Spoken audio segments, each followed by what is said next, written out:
Assalamu alaikum. As you know, this is Salim Lakho. So today the topic of our discussion is key issues or reasons of failures in essay writing. पहला पहला जो reason है वो है some basic spelling mistakes. बच्चे जो है ना वो ज़्यादातर स्पेलिंग मिस्टेक्स करते हैं while they are writing an essay। तो स्पेलिंग मिस्टेक्स पर हमें वर्क करना चाहिए। वो कैसे इम्प्रूव होगी? ज़्यादा से ज़्यादा राइटिंग की प्रैक्टिस करें। उसके बाद जो है ना वो प्रॉपर स्ट्रक्चर जो है ना वो फ्यू सेंटेंसेस लिखते हैं बच्चे, रन ऑन सेंटेंसेस लिखते हैं, पंक्चुएशन का यूजेज कम करते हैं। पंक्चुएशन पर वर्क करना चाहिए, जैसे कि comma, semicolon, colon, ellipsis, hyphen, dash, इन पर जो है ना वो वर्क करना चाहिए। उसके बाद जो है ना प्रेजेंट सिंपल टेंस का इस्तेमाल जो है ना वो बच्चे कम मतलब उनमें जो है ना वो मिस्टेक्स करते हैं, एस और यस की मिस्टेक्स करते हैं।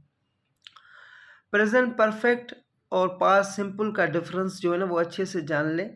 बच्चे ज़्यादातर राइटिंग में जो है ना वो पास्ट सिंपल की जगह पर प्रेजेंट परफेक्ट लिख देते हैं और प्रेजेंट परफेक्ट की जगह पर पास्ट सिंपल लिख देते हैं।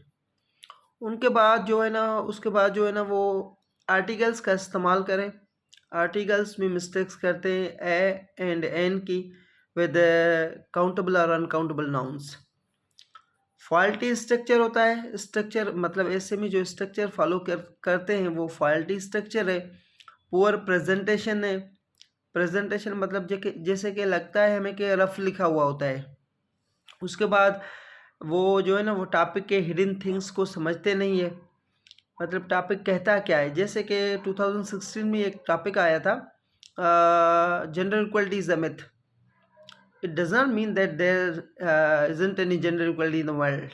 It means that can we get gender equality in the world? तो बच्चे समझ रहे हैं कि जेंडर इक्वलिटी है ही नहीं दुनिया में, बल्कि उसका मतलब जो है ना वो कहने का मतलब ये है कि can we get gender equality, क्या हम जेंडर इक्वलिटी हासिल कर सकते हैं। उसके बाद जो है ना वो वर्ल्ड लिमिट जो FPSC की तरफ से रिकमेंडेड है वो स्टूडेंट पूरी नहीं करते। उसके बाद कभी तो आउटलाइन जो उनकी है वो लिटिल रिलेवेंट होती है। कभी कभार ऐसा होता है कि आउटलाइन रिलेवेंट भी है लेकिन वो आगे ऐसे में डिस्कस नहीं की जाती है।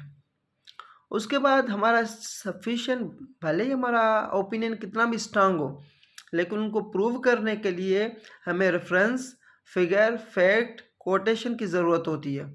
बच्चे जो है ना वो रिसर्च करते ही नहीं है। अगर मैं सिंपल वर्ड्स में कहूँ, एग्जामिनर के एनालिसिस के मुताबिक जो है ना वो 4 जो है ना वो इश्यूज़ हैं। पहला है English language skill. English language skill में जो स्पेलिंग मिस्टेक है, सेंटेंस स्ट्रक्चर है। उसके बाद जो है ना वो लैंग्वेज कॉम्पिटेंस है, जैसे कि नाइदर हमें PhD की ज़रूरत है ना चाइल्डिश लैंग्वेज की, हमें MA लेवल की इंग्लिश की ज़रूरत होती है। और जो है ना बच्चे JR के रट्टा मारते हैं, वो बस उनको लगता है कि हमें ये वोकेबलरी जो है ना वो यूज़ करनी है any how. So linguistic competence होना ज़रूरी है। उसके बाद जो है ना वो थीम, टॉपिक को समझते नहीं है कि टॉपिक कहना क्या चाहता है, टॉपिक का मतलब क्या है, ये टॉपिक हमें समझ में आया या नहीं आया। बस जैसे ही दिखते हैं, फॉर एग्जांपल जैसे कि इनफॉर्मल इकोनॉमी आया था तो बच्चों को तो याद हुआ था कि फॉर्मल इकोनॉमी, उन्होंने इनफॉर्मल इकोनॉमी की जगह पर फॉर्मल इकोनॉमी लिख दिया। और उसके बाद मैंने जो अगले आपको पहले ही एग्जांपल दिया था कि जेंडर इक्वलिटी वाला। उसके बाद जो है ना वो कंटेंट नॉलेज जो है ना वो शेलो टाइप आंसर होते हैं, रटी रटाई हुई चीज़ होती है डेमोक्रेसी की, जैसे मैंने आपको डेफिनेशन बताई। अब एग्जामिनर जो है ना वो चेक करता है कि आर्गुमेंटेशन जो स्टैंडर्ड ऑफ ऐसे होता है ना वो चेक किया जाता है किस बुनियाद पर, कि उसका आर्गुमेंट्स कैसे हैं, कंटेंट्स कैसा है, और इंटेलेक्चुअल मतलब क्रिटिकल एनालिसिस कैसी है, उसकी एबिलिटी कैसी है कि ऐसे को समझते कैसे हैं। उसके बाद जो है ना वो स्टांस को आखिरी हद तक प्रूव हम नहीं करते। आइसोलेटेड सेंटेंसेस होता है, कोहेरेंट नहीं होती पैराग्राफ में, राइट मतलब लॉजिकल सीक्वेंस नहीं होती है बिटवीन पैराग्राफ, बिटवीन सेंटेंसेस में भी इवन। उसके बाद जो हम एक आर्ग्यूमेंट लेते हैं उसको मल्टीपल एंगल से प्रूव नहीं करते, जैसे कि सोशल, पॉलिटिकल, इकोनॉमिकल, रिलीजियस, मतलब एक आर्ग्यूमेंट लेते हैं तो उसको एक एक मतलब एक फैक्ट लगा देते हैं बस। मल्टीपल एंगल से प्रूव करें तो एग्जामिनर को अच्छा लगेगा। उसके बाद जो है वो आउटलाइंस आउटलाइंस जो है ना वो प्रॉपर स्ट्रक्चर नहीं है। अगर प्रॉपर स्ट्रक्चर होती है तो वो ऐसे और बॉडी पैराग्राफ में आगे बॉडी पैराग्राफ में मतलब जो है ना वो डिस्कस नहीं की जाती है।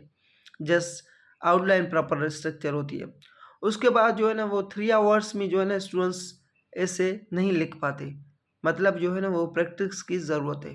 तो ये फेल्यूर से ऐसे राइटिंग है, इन पर वर्क करें, इंशाल्लाह आपका ऐसे में बहुत अच्छा स्कोर आएगा।